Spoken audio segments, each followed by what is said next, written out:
troede, vi var venner. Karl, Han havde skrevet dit navn i sin hånd, da han skød sig. Du bliver nødt til at komme herover, Karl. jeg skal til Bornholm. Jeg brugte de sidste 7 år på en sag om en pige, der blev fundet død oppe i et træ. Alberte Schneider-sagen. Han var din ven. Vi kendte hinanden, vi uddannede sammen. Det troede du vidste. Han var jo fucking religiøs, altså.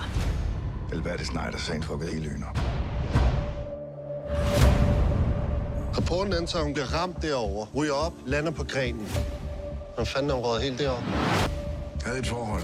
Jeg var forelsket i Alberte, indtil hun blev gravid med en anden. Min søn er ikke morder. June. Du fatter ikke en skid. The Osiris Academy of Enlightenment. Det är klart att jag huskar Alberte. Jag älskar henne. Det er fandme voldsomt at se nogen skyde sig selv. Har du brug for at tale? Jeg har brug for, at vi arbejder. Alberte var en del af alt det der. Rose, du kunne blive en af dem. Atsu är vår spirituella ledare. Det er ret belastende med alt det gamle lort, Karl. Han var så bange. Rosa er derude, iblandt dem. Du skal væk derfra.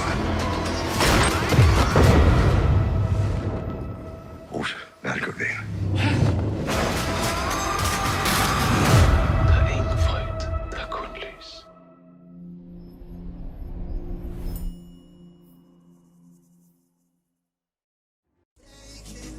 This is your moment.